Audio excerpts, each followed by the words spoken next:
हमारे साथ इस समय बातचीत करने के लिए जुड़ चुके हैं जम्मू कश्मीर कांग्रेस के वरिष्ठ उपाध्यक्ष और chief spokes person Ravinder Sharma. Ravinder Sharma ji, सबसे पहले आज तक से बातचीत करने के लिए बहुत बहुत धन्यवाद। रविंदर शर्मा जी, अब तो ये पब्लिक डोमेन में बात आ गई है कि नेशनल कॉन्फ्रेंस और कांग्रेस पार्टी का प्री पोल गठबंधन होने जा रहा है, लेकिन अभी तक जो सीट शेयरिंग है, यानी कि जो सीटों का बंटवारा है, उस पर कुछ घोषणा नहीं हो रही। इतना समय लग रहा है, क्या लग रहा है कुछ पेंच फंसा हुआ है? देखिए, कॉमन और डिवाइसिव फोर्सेस को रोकने के लिए ये तय किया गया कि secular minded like minded parties आपस में सीट शेयरिंग करके लड़ें ताकि वोटों का विभाजन ना हो। लेकिन आप जानते हैं कि सीट शेयरिंग एक आसान काम नहीं है। हर जगह कांग्रेस पार्टी का कैंडिडेट भी लड़ना चाहता है, नेशनल कॉन्फ्रेंस का भी लड़ना चाहता है। इसलिए गंभीरता से हम चाहेंगे कि कोलिशन जीते, लेकिन ये भी ज़रूर देखा जाए कि उसमें जो है वो कोलिशन का इंटरेस्ट जो है वो सबसे ऊपर हो, पार्टी इंटरेस्ट से ऊपर उठ करके हमको करना पड़ेगा। इसमें कमेटी गठित है दोनों तरफ से और बातचीत कर रही है और फेज़ वाइज बात हो जाएगी, क्योंकि एक फेज़ तो 2 दिन के बाद उसकी अंतिम नॉमिनेशन का। क्या पहले फेज, जो पहले चरण का मतदान 24 सीटों पर होना है, 16 कश्मीर में और 8 जम्मू संभाग में, तो क्या उन पर सहमति बन गई है? देखिए, ये एक अलग कमेटी बनी है तो किसकी लगातार एक दूसरे के टच में है और प्रयास ये है कि सब सीटों पे सहमति बने। कहीं ना कहीं ज़रूर देखो, दोनों पार्टियों का अपना आधार है। तकरीबन 90 सीटों पे सबका आधार है, दोनों बड़े दल हैं, लेकिन जीत फिर कोलिशन की होगी। कई कई जगह डिसएग्रीमेंट हैं, उसमें पार्टी के वरिष्ठ नेता जो हैं उनका भी नुकसान हो सकता है, लेकिन हमारा ये रहेगा कि कोशिश ये होनी चाहिए कि कोलिशन तो कम से कम जीते। मतलब आप कह रहे हैं कि जो भी अभी तक कहीं पर सहमति नहीं बन पा रही है कुछ सीटों पर, उस पर भी जो है मसले सुलझा लिए जाएंगे बातचीत? देखो, प्रयास तो यही है। कहीं ना कहीं कोई नाराज भी हो सकता है, लेकिन क्या कुछ सीटों पर फ्रेंडली फाइट भी हो सकती है? नहीं, इस पे मैं अभी सक्षम नहीं हूँ आपको बताने के, लेकिन हम ये कोशिश करेंगे कि सब सीटों पे सहमति हो। कहीं ना कहीं पार्टी का थोड़ा बहुत नुकसान हो सकता है, लेकिन ज़मीनी हकीकत को देख करके हमको कोलिशन को देख या सीट शेयरिंग के गठबंधन को देख करके फैसले लेने चाहिए, बजाय इसके कि पार्टी के हित को या पार्टी के किसी नेता या कैंडिडेट को देख करके होना चाहिए। मुझे लगता है कि वरिष्ठ नेताओं की कमेटी दोनों तरफ से है, वो सारी चीज़ों का ध्यान रखेगी और रखना चाहिए। क्या रविंदर शर्मा स्वयं भी चुनाव लड़ेंगे, लड़ने के इच्छुक हैं? बिल्कुल इच्छुक हूँ, अगर सीट मिलेगी और जो पार्टी फैसला करेगी और कोलिशन करेगी। हम तो पार्टी में टिकट ना दें? देखिए, हम तो अभी इंतज़ार में हैं, इसलिए ये आप पर्सनल सवाल पूछते हैं, इसका जवाब देना कठिन है। बाद में समय के आपकी मुस्कुराहट कह रही है कि शायद आपका टिकट कंफर्म है। नहीं, अभी ये नहीं कह सकते। मैं ये कह रहा हूँ कि मेरा सामने कोलिशन धर्मा होना चाहिए और कोलिशन धर्मा के लिए जायज़ फैसले होने चाहिए। ये हम कहेंगे कि यहाँ जो ज़मीनी हकीकत है, मैंने ये काशन किया कि कहीं अगर पार्टी इंटरेस्ट या कैंडिडेट इंटरेस्ट को देख करके फैसले लिए जाएंगे तो उसका नुकसान कोलिशन को हो सकता है। ये अपर मोस्ट जो होना चाहिए, और जो कई जगह स्थिति है उसमें दोनों पार्टियों को अकोमोडेटिव होना पड़ेगा, तभी जा करके कोलिशन पड़ेगी, क्योंकि काफ़ी कठिन मुकाबला। आप कह रहे हैं कि सहमति बन जाएगी? काफ़ी उम्मीद है। अच्छा रविंदर शर्मा जी, भारतीय जनता पार्टी ने कांग्रेस पर हमला बोल दिया है और जो केंद्रीय मंत्री हैं जी किशन रेड्डी, जो कि भारतीय जनता पार्टी के यहाँ जम्मू कश्मीर विधानसभा चुनाव के एक प्रभारी भी हैं, उनने कहा है कि कांग्रेस पार्टी ज़रा अपना स्टैंड क्लियर करे कि नेशनल कॉन्फ्रेंस ने तो अपने घोषणा पत्र में कहा है कि वो अनुच्छेद 370 की बहाली के लिए काम करेंगे, वो तो भारत पाकिस्तान के बीच बातचीत हो उस पर काम करेंगे, तो क्या कांग्रेस अपनी सहमति जता रही है इस विषय पर? देखिए, जब पीडीपी का एजेंडा था, जिसके साथ सत्ता में रहे भाजपा वाले 3 साल, और नॉर्थ पोल साउथ पोल की सरकार में, उस वक्त उनका एजेंडा क्या था? भाजपा ये सवाल ज़रा अपने से करे, क्या उनको ये हक है, अधिकार है किसी से पूछने के? जो देश का प्रधानमंत्री चुपके से लाहौर जाता है तो वो किस लिए गया था? बातचीत के लिए नहीं गए तो क्या दोस्ती करने गया था? बिरयानी खाने गए थे। और आज अगर कोई बातचीत की बात करता है तो उस पर इतनी जो है वो सवाल पूछते हैं, वो उनका कांग्रेस है। क्या कांग्रेस भारत पाकिस्तान बातचीत के पक्ष में? देखिए, बात यह है, ये अपनी अपनी पार्टी को अपना एजेंडा निकालने का अधिकार है। जब कोलिशन सीट शेयरिंग के बाद सरकार बनेगी तो हम देखेंगे कि क्या एजेंडा ऑफ गवर्नेंस होगा। लेकिन जो बीजेपी का था क्या साझा न्यूनतम कार्यक्रम बनेगा? बीजेपी ये बताए वो किन लोगों के साथ इस वक्त भी अंडर हैंड जो है वो सीट शेयरिंग या कहीं एडजस्टमेंट या कहीं की मदद में शामिल है। पिछले दिनों तो खबर थी कि जमात इस्लामी को लड़ाने का प्रयास है, जिनको तो कल तक आपने बंद किया। जिनके साथ आप सत्ता में रहे उनको आज पाकिस्तानी और प्रो पाकिस्तान आप कह रहे हो। इनको याद नहीं कि कभी एनसीपी एनडीए में उनका हिस्सा रही? इनको याद नहीं कि बीजेपी के साथ उनकी सरकार थी? आप कुछ मेन स्ट्रीम पार्टीज को गाली निकाल करके जम्मू से या देश से वोट बटोरने की बात करते हो और फिर उन लोगों को जिताते हो, उनके साथ सहयोग में मिले हो। आपका जिन पार्टीज के साथ ही लोकसभा में भी गठबंधन हुआ तो वो तो महबूबा जी ने पूछा था कि उनके खिलाफ तो गंभीर आरोप है। तो उन लोगों के खिलाफ जो आतंकवाद और अलगाववाद के बारे में जाने जाते हैं कि उनको उनका एजेंडा और उनका प्रोग्राम वो रहता है, उनके साथ भाजपा गाठजोड़ करे, अंडरस्टैंडिंग करे। और ये तो सामने है, उनका अपना एजेंडा है, लोग उनको पसंद करेंगे तो वो सत्ता में आएंगे और सत्ता में जब होगी तो गवर्नेंस का एजेंडा होगा, उस पर देखेंगे।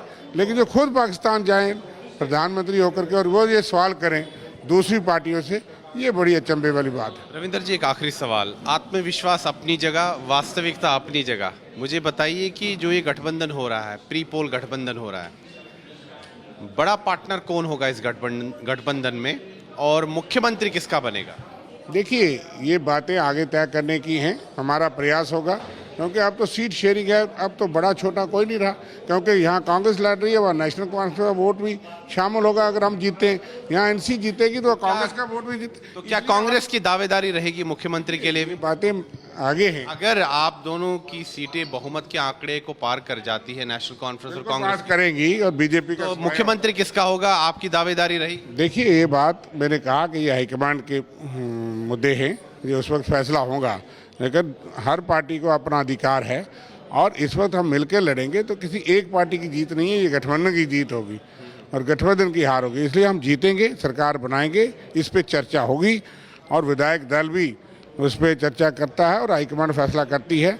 लेकिन मैं मानूंगा कि ये कोलिशन की जीत होगी, ये किसी एक पार्टी के वोट की बात नहीं है और हम जीतेंगे ज़रूर। और कुछ और लाइक माइंडेड पार्टीज की भी ज़रूरत पड़ सकती है, जैसे कोई भी हो सकता है। पीडीपी के लिए दरवाजे खिड़की खुले हैं। बीजेपी की तरह नहीं है, जिनको कल तक पाकिस्तानी जेल में रखेंगे, उनके साथ अंडरस्टैंडिंग करेंगे। हम लाइक माइंडेड का मतलब होता है लाइक माइंडेड सेकुलर पार्टी जो देशभक्त है और मेन स्ट्रीम पार्टी थे। मैं कहता हूँ कोई इंडिपेंडेंट भी जीत सकता है जैसे आपने पूछा, तो मगर यहाँ के हम बीजेपी के अलावा किसी और के साथ जो लोग बीजेपी के खिलाफ है उस पर पार्टी का हाईकमांड और दोनों पार्टी की हाईकमांड चर्चा करेगी। रविंदर जी, जम्मू संभाग एक समय पे कांग्रेस पार्टी का गढ़ हुआ करता था, लेकिन पिछले 10 वर्षों में देखें तो आपकी जमीन यहाँ से खिसक गई। और अगर पिछले विधानसभा चुनाव की तरफ भी हम नजर डालें तो कांग्रेस पार्टी के टिकट पर एक भी हिंदू उम्मीदवार नहीं जीता था। इस बार क्या उम्मीदें हैं? देखिए, अब जमीन बीजेपी की खिसक गई क्योंकि जो रिसेंट लोकसभा चुनाव आप देखें बड़ी मुश्किल से वो जीते हैं। जो जम्मू में गढ़ था, 10.5 लाख वोट कांग्रेस ने लिया है और इसलिए बीजेपी की जमीन खिसक गई है। कभी हमारी खिसकी थी, उनकी आई थी, अब उनकी खिसक गई तो हमारा विश्वास है कि आपको सभी समुदायों का समर्थन मिलेगा। आपको समूह समुदाय के जम्मू कश्मीर दोनों खित्तों में कांग्रेस पार्टी को बहुत अच्छा समर्थन है। लोग बदलाव चाहते हैं, लोग बीजेपी को जो है सबक सिखाना चाहते हैं। जिन्होंने जम्मू का भला किया ना कश्मीर का किया। आतंकवाद चरम सीमा पे है, बेरोजगारी चरम सीमा पे है, महंगाई चरम सीमा पे है, लोगों पे टैक्स से टैक्स स्मार्ट मीटर लगाए जा रहे हैं, आटा राशन तक नहीं है और बातें हवा में करके वोट प्रचार क्या लोकलाइज रहेगा? कोशिश यही होगी।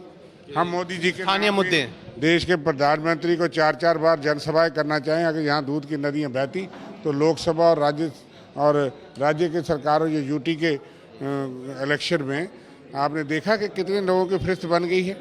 तो घर घर वोट मांगना चाहते हैं, वो हर बात प्रधानमंत्री के नाम पे वोट लेना चाहते हैं। तो इन चुनावों में आपके स्टार प्रचारक कौन कौन होंगे और क्या राहुल गांधी, प्रियंका गांधी, उमर अब्दुल्ला और फारूक अब्दुल्ला संयुक्त रैली भी संबोधित कर सकते हैं?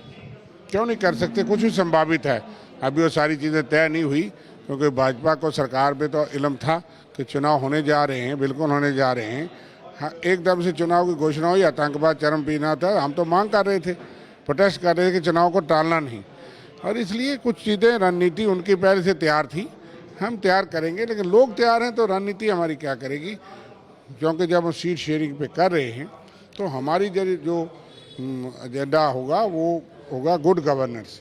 हमारा होगा कि जनता की समस्याएं, जो 10 साल से चुनाव नहीं हुए, लोकसभा के चुनाव होते हैं, असेंबली को बहाल नहीं किया गया, यहाँ पे राज्य का दर्जा बहाल नहीं हुआ। आपका घोषणा पत्र कब तक आ जाएगा? घोषणा पत्र क्योंकि इस वक्त बातचीत चलना शुरू हो गई तो उसमें फाइनल चर्चा होनी बकाया है। क्या सभी समुदायों के हितों की बात होगी? कोशिश प्रयास है, क्योंकि एकदम से चुनाव आ गया। हम तो घर घर गांव गांव जा रहे थे, लेकिन यह है कि 4 हमारी सब कमेटी, एक कमेटी का मैं भी को चेयरमैन हूँ, और हम हर गरीब ऑटो वाले से लेकर के रेडी वाले से कई लेकर, बार आरोप लगता है कांग्रेस पार्टी पे कि कुछ समुदायों की अनदेखी कांग्रेस पार्टी करती है। क्या आपने सबक सीखा है अपनी गलतियों से? बीजेपी ने जुमले भी हैं, हम अनदेखी कर सकते हैं ना, जुमला नहीं कहेंगे। उन्होंने 2014 में सबको पक्का कर दिया था, डेली वेजर, एसपीओ, आंगनबाड़ी, आशा वर्कर, और रिफ्यूजियों को 8 सीटें देनी थी, रिफ्यूजियों को 30 लाख देना था। आज जरा 10 साल के बाद आंकलन कर लीजिए। आप बताइए। हो सकते हैं किसी का मुद्दा रह सकता है, लेकिन वो सप्लीमेंट्री एजेंडा आ जाएगा। इस बार सबक सीख लिया आपने? बीजेपी तमाम झूठ बोलेगी, वो झूठ का पलंदा होगा। इस बार आपने सबक सीखा? नहीं, हमने हर वर्ग का प्रयास किया है। अगर कोई चीज़, कोई वर्ग नहीं पहुंचा, हमारे तक नहीं पहुंचेगी, अगर वो रहेगा भी, उसका मतलब यही नहीं कि वो मोहर लग गई और उसके बाद सरकार बनेगी तो वो काम होगा। ये मैनिफेस्टो एक मेन चीज़ों का होता है, हर वर्ग की बात का ध्यान रखा जाएगा। रविंदर जी, अभी एक बात सामने आ रही है कि हो सकता है आज ही पहली सूची जारी हो उम्मीदवारोों की। क्या आप इसकी पुष्टि कर रहे हैं? देखिए, क्योंकि परसों आखिरी डेट है, वो आज हो जाएगा। अभी चर्चाएं चल रही हैं, कोलिशन एक आधा दिन में आ जाएगी लिस्ट। शेयरिंग करना आसान काम नहीं है, खास करके दोनों बड़ी पार्टियां, जो कि बिल्कुल चुनाव के एंड पहले हो रहा है, इसलिए मुश्किलात उसमें हैं, होंगी। कई चीज़ों में जो है वो विलम्ब हो सकता है, लेकिन इसमें कोई नहीं है। एक बात वैसे चला गया कि we are one, we are together, इसलिए कहीं कहीं अगर असहमति भी होगी वो अलग बात है। बातचीत के लिए बहुत बहुत धन्यवाद। तो ये थे रविंदर शर्मा, जम्मू कश्मीर कांग्रेस के वरिष्ठ उपाध्यक्ष और मुख्य प्रवक्ता, और साफ तौर पर इन्होंने कहा कि कांग्रेस पार्टी जो है इन चुनावों के लिए, विधानसभा चुनाव के लिए पूरी तरह से तैयार है, और नेशनल कॉन्फ्रेंस के साथ प्री पोल गठबंधन हो रहा है। इनका कहना है कि कुछ सीटों पर हो सकता है कि कुछ पेंच फंसा हो, लेकिन जो वरिष्ठ नेता है दोनों पार्टियों के, वो बातचीत के जरिए सभी मसलों को सुलझा लेंगे। और इन्होंने दावा किया कि कांग्रेस और नेशनल कॉन्फ्रेंस की सरकार बनने जा रही है जम्मू कश्मीर में। वीडियो जर्नलिस्ट नीरज कुमार के साथ मैं सुनील भट्ट, जम्मू आज तक।